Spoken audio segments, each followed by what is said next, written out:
అందరికీ శనార్థులు. నిన్న మా మంగ్లీ చెప్పింది కదా మన రాష్ట్రంలో కరువు పరిస్థితి గురించి సెంట్రల్ సర్కార్ వాళ్ళు వస్తుండ్రని. మరి వాళ్ళు వచ్చిండ్రు, రిపోర్ట్ కూడా రాసుకపోతుండ్రట. మరి వాళ్ళు ఏం రాసుకపోతారో మనకెంతగానం ఇస్తారో. రైతుల పరిస్థితి అయితే ఆగమాగం ఉంది. సరే కానీ మన వార్తల్ని శురు చేద్దామా? ముందుగల హెడ్లైన్. అందరూ చూపించుకుంటుండ్రు వాస్తు, ఇట్లయితే వస్తుందట ఆమ్దాని మస్తు. టీఎస్పీఎస్సీకి వచ్చింది పెద్ద అవార్డు, పరీక్షకు ముందే వచ్చింది రిజల్ట్.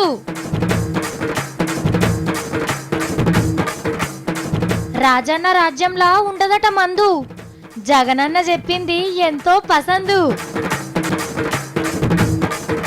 సర్కార్కు సలహాలు ఇస్తున్న సత్తి. తిప్పలు అయితే ఆసరా అయ్యేందుకు తాగుబోతానాలు ఉండనే ఉన్నారు. సర్కార్ తన పైసలు లేవంటే ఇంకా 2 పెగ్గులు ఎక్కువ వేసి ఇంకింత ఆసరా అవుతారు. తెలివి ముచ్చట్లు చెప్పిన మంగ్లీ. ఆడదాన్నే దయ్యం చేసిర్రు, దయ్యమైనాక కూడా రేపురా అని మోసం చేస్తూనే ఉన్నారు. ఆహా, తెలంగాణలో సర్కార్ కొలువులు ఇచ్చేటోళ్ళు ఎంత అదృష్టం చేసుకున్నారు. ఇన్నొత్తులు కొలువుల పరీక్షల ఫస్ట్ ర్యాంక్ కొట్టినోళ్ళనే అందరు పిలిచి సన్మానం చేసేటోళ్ళు. కానీ మొట్టమొదలు కొలువిచ్చేటోళ్ళని మెచ్చుకొని వాళ్ళకి అవార్డులు ఇస్తున్నారు. అదేం చిత్రమో గాని పని చేస్తాం అన్నందుకే అవార్డులు ఇస్తున్నారంటే ఇక చెప్పినవన్నీ చెప్పినట్టు చేస్తే ఇంకెన్ని అవార్డులు వస్తాయో. టీఎస్పీఎస్సీ వంట అద్దరిపోయింది పొండ్రి. గంట చక్ర పని సార్ గంట తిప్పితే దేశమంతటా కమ్మట ఆసని సురుతుంది. తిన్నోళ్ళు ఎంతో మురుస్తుండ్రో గాని ఇన్నోళ్ళైతే సూపర్ కేక అని అవార్డులు పంపుతుండ్రు సార్కు. సర్కార్ కొలువులకు పరీక్షలు పెట్టే సారోళ్ల సంఘం పనితనానికి 100కి 120 మార్కులు వేసిండ్రు స్కోచ్ అనే సంఘపోళ్ళు. 700 సంఘాలను వెనకకు నూకేసి 1 నంబర్ సంఘం అని గీ అవార్డు కొట్టేసిండ్రు. నరనరాన టెక్నాలజీని ఎక్కించుకొని హైటెక్ స్టెప్పులతోని ఆన్లైన్ల పరీక్షలు పెట్టి అబ్బర కొడక అనిపించుకుండ్రట. పెండ్లి బంతులు లేపినట్టే ఒక్కపారే 30,000 మందిని కంప్యూటర్ల ముంగట కూసబెట్టి పరీక్ష రాపించిన ఘనత మన సంఘందేనట. దేశంలో కలెక్టర్లు పెద్ద పోలీసులు కావాలనుకున్నోళ్లకు పరీక్షలు పెట్టే యూపీఎస్సీ సంఘానికి కూడా గింత పతారా లేదట. 10 తారీఖు నాడు ఢిల్లీలా చక్రపాణి సార్ చేతిలో పెడతారట స్కోచ్ అవార్డును. సారు ఏడాదిలా 9 పరీక్షలు పెట్టినందుకే గింత పెద్ద అవార్డు వచ్చిందంటే ఇక గ్రూప్ 1, గ్రూప్ 2, గ్రూప్ 4 గిట్ల యాడ ఖాళీలు లేకుండా మునుం వట్టి జల్దిన పరీక్షలు పెడితిరా అంటే దేశంలోనే కాదు దునియాలనే గొప్ప సంఘం అవుతుందని అంటుండ్రు సర్కార్ కొలువుల కోసం ఎదురు చూస్తున్నోళ్ళు. సమస్య ఏడుంటే మన జగన్ అన్న ఆడుంటాడు. టెంట్ వేస్తాడు, దీక్ష చేస్తాడు, ఓదారుస్తాడు, బుదిరికిస్తాడు, చంద్రాల సార్ని కడిగి పడేస్తాడు. ఆగో గదే పని మీద ఇప్పుడు విజయవాడలో అడుగు పెట్టిండు. కల్తీ మందు తాగి 5గురు జీవిడిచిండ్రు కదా, ఆడికి పోయిండు. గా ఇంటోళ్ళను ఓదార్చి మైకుల ముంగటికి వచ్చి నిలబడ్డాడు. ఏదో మాట్లాడతాడట, మరి ఇందమ్మా. సరే సారు నువ్వు షురు చేయిగా. మన ప్రభుత్వంలో పూర్తిగా మద్యాన్ని నిషేధిస్తాం అని చెప్పి గట్టిగా కూడా చెప్తా ఉన్నాం. ఒకవేళ జగన్ అన్న ఆంధ్రాకు సీఎం అయితే తాగుబోతులకు ఎసోంటి సౌలతులు చేస్తాడో తెలుసునా? బీరు బరాండి దుకాన్లు, బార్లు మొత్తమే బంద్ పెడతాడట.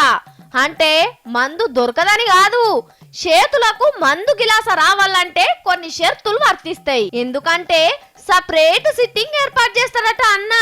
అన్నా చెప్పన్నా, మద్యం నిజంగా తాగాలంటే ఏ 5 స్టార్ హోటల్లో మాత్రం పర్మిషన్ ఇస్తే పర్వాలా. ఇది బాగా డబ్బులున్నోడు, సూట్లు బూట్లు వేసుకున్నాడు ఆ 5 స్టార్ హోటల్లో కాస్త కూస్తో తాగి పడిపోయిన ఇబ్బంది ఏంలా. పడిపోతే ఇంటికి తీసుకొస్తందుకు కార్లు పెట్టుసారు. కానీ ఏమన్నున్నదా ఉపాయం? 5 సుక్కల హోటల్లనే అమ్ముతారట. సూటు బూట్ వేసుకున్నోళ్ళు పోయి తాగొచ్చునట.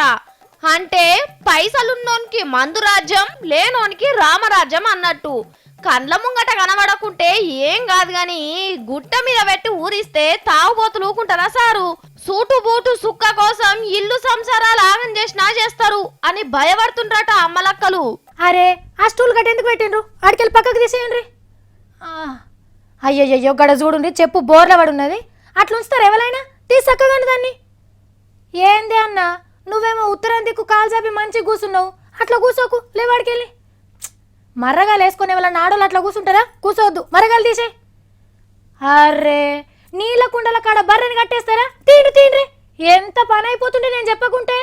ఇప్పటికే ఇంట్లోకి వచ్చిన పైసా వచ్చినట్టే మాయమవుతున్నదంటే మీరు అన్ని వాస్తు ప్రకారం ఉంచుతలేరు. తీసేయండి అడిగించి. మావోడు 15 చదివిండు కానీ ఏం కొలువు దొరకలేదు. మా కొడుకు డిగ్రీ ఫస్ట్ క్లాస్లో పాస్ అయిండు కానీ ఆడి చదువుకు తగ్గ జాబ్ అయితే వస్తలేదు అని రంది పెట్టుకునే అమ్మా నాయనలు మీకోసమే ఈ వార్త. అంటే కొలువులు ఇస్తామని గిట్లా అనుకునేరు. మంచి వాస్తు చెప్పుడు ఎట్లా అనే కోర్సులా షేరిక గమ్మనుండ్రి చాలు. చేతి నిండా పని, అకౌంట్ నిండా మనీ. ఎందుకంటే 100కి 93 మంది వాస్తు చూపించుకుంటుండ్రట. 100 గజాల ఫ్లాట్ కొనాలన్నా ఓ ఇల్లు బేరానికి పోయినా మొదలు వాస్తు పండితున్నే తోలుకపోతుండ్రట. వాస్తు చూసే ఇంట్లో వస్తువులు పెడుతుండ్రట. దేశం మొత్తం మీద సర్వే చేసిన ఓ కంపెనోళ్ళు గీ ముచ్చటను బయట పెట్టిండ్రు. కాబట్టి ఊ ఈ తు ఆ ద నై పావాలు పర్ఫెక్ట్ గా నేర్చుకుంటే మస్తు పని దొరుకుతుంది. అంటే ఉత్తరం, ఈశాన్యం, తూర్పు, ఆగ్నేయం, దక్షిణం, నైరుతి, పడమరల గురించి పర్ఫెక్ట్ గా తెలుసుకోవాలి. చెప్పులిడిచే జాగ కాంచెల్లి చెత్తూడ్చే చీపురు దాకా, పండుకునే తావు నుంచి వండుకునే తావు దాకా, దేవునికి మొక్కే తలం నుంచి మొక్కలు పెట్టే తలం దాకా వాస్తులేందే ఏ పని చేస్తలేరట చాలా మంది. ఎల్తురెట్నుంచి రావాలే, నీళ్ళెట్నుంచి పోవాలే, ఆఖరికి పాయి కండ్లను కూడా వాస్తు చూపించే కట్టుకుంటుండ్రట. ఇండ్లు లేదు, జాగ లేదు, కంపెనీలు, ఆఫీసులకు కూడా వాస్తు దోషం లేకుండానే చూసుకుంటుండ్రట. వాస్తు బాగుంటేనే లచ్చిందేవి మన తానికొస్తదని నమ్మికన్నట్టు. అయినా ముఖ్యమంత్రులే వాస్తు నమ్మి ఇల్లు బంగ్లాలు వాస్తు ప్రకారం కట్టించుకుంటే ఇక మామూలు పబ్లిక్ ఏమున్నా చెప్పుర్రి. మన దోర్సన్ ఏం వార్త పట్టుకొచ్చిందో అరుసుకుందాం. ఆగుండ్రి. మంగ్లీ ఏమిటి సావిత్రి, మీరు వార్తలు బాగా చదువుతారంట, మంచి పేరు కమాయించినారు. ఏ నాదేమున్నది మంగ్లీ, అంత టీవీ చూసే ప్రేక్షక దేవుళ్ళ గొప్పతనం. అవును, నిన్ను టీవీలో చూసి భరిస్తుర్రు కదా గొప్పోళ్ళే. ఏంటిదబ్బా, ఏమో నీ దాంట్లో నువ్వే అనుకుంటున్నావు. హే ఏం లే సావిత్రి, నువ్వు బోలా మనిషివి, కడుపులో ఏం దాసుకోవని పొగుడుతున్నా. అంత నీయసుంటోళ్ళ దీవనార్తలే మంగ్లీ. నీ అజ్ఞానం టెస్ట్ చేద్దామని 4 మాటలు పొగిడితే ఉత్తగానే పడిపోయినావు. నా అజ్ఞానం టెస్ట్ చేస్తున్నావా? ఎందుకు? మన దేశంలో ఉన్న ఆడోళ్ళు అంత హుషారు కాదట. 33 దేశాల్లో సర్వే చేస్తే మన దేశంలోనే అజ్ఞాన పాడోళ్ళు ఎక్కువ ఉన్నారంట. అయినా మన అమాయకత్వమే మనకి 24 క్యారెట్ల ఆభరణం. దునియాల ఎవ్వలన్న మన లెక్కుంటదా? మోసం చేస్తుంటే మోసపోకుండా అమాయకత్వం అనుకొనుడు, అబద్ధాలు చెప్తుంటే అవిట్లనే నమ్ముకుంటా బోలతనం అని అనుకొనుడు. ఇంతకన్నా అజ్ఞానం ఇంకేం కావాలే? ఏంది మంగళ అట్లా అంటావు? అసలు మన దేశంలో ఉంటున్న మహిళ అంటే ఎట్లుంటది? భర్త కోసం పూజలు చేస్తది, వ్రతాలు చేస్తది, పిల్లల కోసం దేవుని కోరికలు కోరుతది, గుడికి పోతది. చూసినావా, భర్త బాగుండాలని పూజలు పెట్టిండ్రు కానీ భార్య బాగుండాలని కనీసం ఒక్క వ్రతమన్న పెట్టిర్రా? ఇది చాలదా? మగళ్ళతోని వ్రతాలు చేపిస్తే జంబలగడి పంబ అవుతుంది. గట్లనుకోనే గిట్ల ఏడుస్తున్నాం. అవి మనకు పెద్దలు నేర్పిన ఆచారాలు, సాంప్రదాయాలు కదా. మరి ఊర్లో దయ్యం తిరుగుతుందంటే ఏం చేస్తారు? ఏం చేస్తాం? ఓ స్త్రీ రేపురా అని గోడ మీద రాసుకుంటారు. ఆడదాన్నే దయ్యం చేసిర్రు. దయ్యం అయినాక కూడా రేపురా రేపురా అని మోసం చేస్తూనే ఉన్నారు. కరెక్టే మంగ్లీ. ఇప్పటిదాకున్న దయ్యాలు, పిచాచాలు, శక్తులు అన్ని ఆడోళ్ళ పేరు మీదనే ఉన్నాయి. అగో చూసినావా, బతుకుండంగా ఎట్లాగో బస్సు సీట్లల్లో గౌరవం లేకపాయే, పోయినాక కూడా దయ్యం పేరు పెడుతున్నారు. అమ్మో మంగ్లీ, నువ్వు చెప్తా అంటే నాకు నిజమే అనిపిస్తుంది. మన ఆడోళ్ళకి అంత మంచి జరగాలని ఆ డిసెంబర్ బాబాకు నేను మొక్కుతా. ఏది గా బరిబాత తిరుగుతాడు, పిచ్చోన్ లెక్కుంటాడు. మంగ్లీ, నువ్వు అన్నిటికి అంకలు పెడుతున్నావు తెలుసా? తప్పైందని చెంపలేసుకో. శాపం పెట్టిండ్రంటే మీద తదాస్తు దేవతలు ఉంటారు, తదాస్తు అంటారు. మరి అజ్ఞానానికి నిలువెత్తు అద్దం. ఇంకేం కావాలి? లొట్ట పీస్ పూలన్నీ మూఢనమ్మకాలు అమ్ముతున్నాం. మరి బయట దేశపోళ్ళు బగ్గా చదువుకున్నారు, మన దేశంలోనేమో మనం ఎక్కువ చదువుకోలేదు, గందుకే గిట్ల వెనకకున్నామేమో. ఆఖరికి 500 ఇస్తే ఓటు కూడా అమ్ముకుంటున్నాం. ఇంతకన్నా అమాయకులు ఇంకెక్కడుంటారు చెప్పు? ఇది అంతటిని అజ్ఞానం అంటే మనం ఏం చేస్తాం? మనం పుట్టి పెరిగిన వాతావరణం అసుంటిది. మరి ఆడోళ్ళకి అప్పుడు పురాణాల్లో ఇల్వలేదు, ఇప్పుడున్న సర్వేల్లో ఇల్వలేదు, ఆఖరికి రిజర్వేషన్లు ఉన్నా ఫాయిదా లేదు. నా ఆడజాతి మెర్సంకాయనికోయే. బుచ్చన్న సార్ నమస్తే. నేను పంపించాలి పైసలు, సర్కార్కు పైసలు లేవంట. సార్ ఉన్నాడు, నీ దాని కారు ఉందా? పైసలు అవును ఇయ్యాలి. తర్వాత ఉన్నది అద్దము లేరే అనుకున్నా నేను. మనతోనే ఉందేమో అనుకున్నా. అగో చూడుండ్రి ఆఫీస్ని మళ్ళీ ఏదో దుకాణం చాలు చేసిండు కదా తమ్మి సత్తి వాళ్ళందరు నెత్తి ఎందుకు తింటున్నావు వాళ్ళని ఏమడుగుతున్నావు అసలు? కొత్త రాష్ట్రంలో కొత్త పైసల మంత్రి ఈటల సార్ తన రూపాయి బిల్ల కూడా లేదా అంతాక నాకు మస్తు బూలు అవుతుంది. సర్కార్ గల్లపేటలో పైసలు లేవనా? అయినా ఈటల సారు టార్గెట్ పెట్టిండు తమ్మి ఆఫీసర్లకు. దీపం ఉన్నప్పుడే సమరోడ కొట్టుకోవాలి, పైసలు లేనప్పుడే సంపాదించుకోవాలక్క. గా విషయం సార్ కెరికే తమ్మి, అందుకే ఆఫీసర్లకు కుద్దుగా చెప్పిండు ముక్కు విండైనా సరే వసూలు చేయమని. ముక్కులు వింటే నెత్తురుకు ఆరాలక్క, గట్లయితేనే పైసలు వసూలు అవుతాయి కానీ పూలతో కొట్టినట్టు విండితే ఏడొసలు అవుతాయి అక్క. ఆగు మరి ఎట్లా వస్తాయి? సార్ని ఎట్లా కలవాలో ముందుగా చెప్పు నాకు. నువ్వు ఈటల సార్ని కలవాలంటే మినిస్టర్ క్వార్టర్స్ ఉంటాడు, ఆడలేకుంటే సెక్రటేరియట్ ఉంటాడు. నేను సెక్రటరీకి పోయి ఈటల సార్కి చెప్తాక 3 రూపాయలు 3000 నెలలల్లా కాదు 3000 కోట్లు 3 నెలల్లో ఎట్లా సంపాదించాలో ఐడియాలు ఉన్నాయంట అని చెప్తాను నేను. సరే కానీ తమ్మి ముందుగా నాకు చెప్పవా? మంచిగుంటే సార్కు చెప్తూతి, నేను ఎవరికి చెప్ప తమ్మి, నీ మీద ఒట్టు. చెప్పాలనా? లంచాలు తీసుకున్నా కూడా అందులోకి వెళ్ళి సగం సర్కార్కే ఇవ్వాలి, అప్పుడు సర్కార్కి ఆందాని వస్తుంది, లంచాలకు డోకా కూడా ఉందరి. అబ్బో ఇంకేం ఐడియాలు ఉన్నాయి తమ్మి? 2 కార్లు కొనుక్కుంటే ఒక కార్ అంతా టెక్స్ చేయాలి, 5 లక్షల కన్నా ఎక్కువ పెట్టి పెళ్లి చేస్తే కట్నం పైసలు అన్ని గుంజుకోవాలి.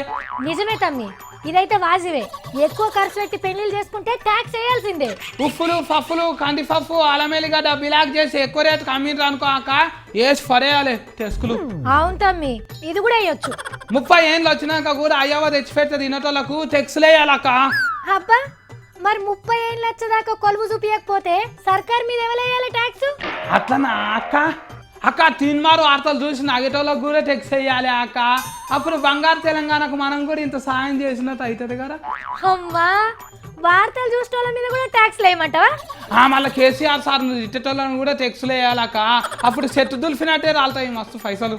ఏ అట్లా వేయద్దు తమ్మి, చెడు అంటేనే కదా మంచి తెలిసేది అందరికి. ప్రతిపక్ష పొల్లు అనాలే, అధికారంలో ఉన్న వాళ్ళు జవాబు ఇవ్వాలి. అక్క పక్క రాష్ట్రం సినిమాలో కూడా టెక్స్లు వేయమనాలి, ఓట్లు వస్తున్నాయంట అని సఫర్దా కూకుంటారు తలసాని సార్, మళ్ళా ఆ టెంక తిఫల్ అవుతుంది మనకు. అవును తమ్మి నిజమే. అట్లనే తెలంగాణ సినిమాల కవర్లు ఇచ్చేందుకు కూడా కొన్ని పైసలు జమ అయినట్టుంటాయి. అక్క జేసీఫ్ వాళ్ళ ఆఫీసర్లను అందరినీ ఎంక్వైరీలు ఎక్కువ చేయమనాలి, లంచగొండ ఆఫీసర్ల ఆస్తులు అన్ని గుంజుకోవాలి మొత్తం. ఆహా మరి లీడర్ల మీద అయ్యద్దా ఎంక్వైరీ? అందరూ రేవంత్ సారాంత అమానాయకులు ఉంటారా అక్క? నువ్వు రెడ్డాన్లో దొరకనీకే మస్తు హుషారు ఉంటారు. తమ్మి నువ్వు చెప్పిన చేసినంటే ఈటల సరికి 3 నెలల్లో కాదు 3 రోజులనే 3000 కోట్ల పైసలు ఉత్తగానే వస్తాయి. అప్పుడు పైసలకు తిప్పల పడే ఛాన్సే ఉండదు. తిప్పలు అయితే ఆసరా అయ్యేందుకు తాగుబోతానలు ఉండనే ఉన్నారు. సర్కార్ తన పైసలు లేవంటే ఇంకా 2 పెగ్గులు ఎక్కువ వేసి ఇంకింత ఆసరా అవుతారు. అబ్బా ఏమనుకోకుండ్రి, 2 వద్దుల నుంచి నాకు సర్ది చేసింది, లోపల జ్వరం కూడా కొడుతుంది. జండు బంకీసా గదేమంటారు చూడుండ్రి ఇన్హేలర్, అదైతే చేతులు పట్టుకొని సంచిలో పెట్టుకునే ఉండు అవుతుంది. బయటనైతే చల్లగా ఎగమచ్చి పాడైతుంది, ఇంకిన్ని ముక్కులన్నీ జాపవుతున్నాయి. అబ్బా ఏం రోజులో ఏమో పెయ్యంతా పుట్టే రోగాల పుట్టవుతున్నది. హైదరాబాద్ లా అడ్డమైన రోగాలు పుట్టిస్తున్నది. బంజారా హిల్స్ ల బాలరెడ్డికి, బల్కంపేట్ల బాలమల్లుకు, పంజాగుట్ట ప్రకాశ్ సేట్ కు, పాత బస్తీ సలీం కు, అంబర్పేట ఆండాల్ కు, గోల్కొండ గోవింద్ కు, గోల్నాక గోపాల్ కు సూదులు గుచ్చిపోతున్నాయట.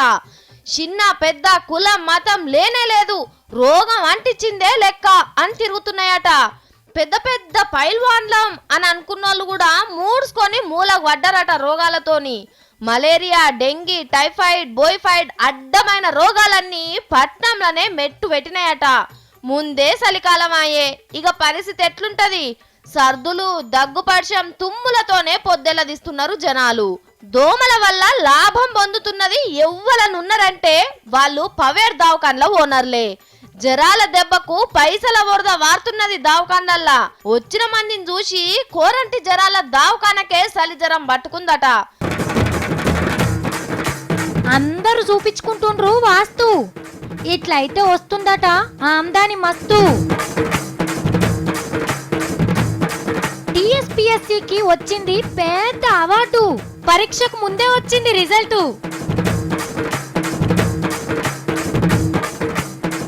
రాజన్న రాజ్యంలా ఉండదట మందు, జగనన్న చెప్పింది ఎంతో పసందు.